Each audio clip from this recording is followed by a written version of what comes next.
नमस्कार, मैं मनीषा बोंद्रे और आप देख रहे हैं केसरी उजाला न्यूज।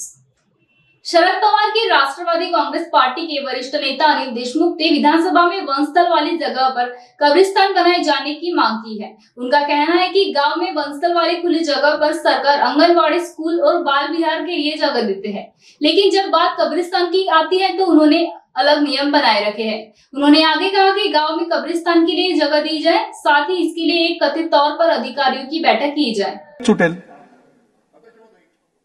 एक प्रश्न अध्यक्ष महोदय, तो सुद्धा वन विभागाची आपण बैठक घेतून सांगितलं।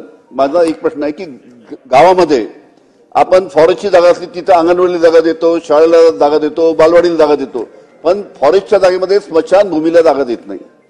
जेव्हा आपण फॉरेस्टची बैठक बोलवाल, ज्या गावाच्या लगत फॉरेस्टची जमीन आहे तिथं स्मशान भूमीच नाहीये, तो प्रश्न सुद्धा त्यामध्ये घ्यावा। फॉरेस्टचे सिनियर मंत्री आहे तुमचे, त्यांना बोलवून एक बैठक बोलावून हे जे प्रश्न इथे उपस्थित केले, स्मशानभूमीचा सुद्धा अतिशय मोठा प्रश्न महाराष्ट्रामध्ये, त्या बाबतीत सुद्धा वनमंत्र्यावर एक बैठक लावून असे जे अनेक प्रश्न इथे उपस्थित झाले त्याबद्दल त्याचं निराकरण करण्यासाठी बैठक लावावी ही विनंती।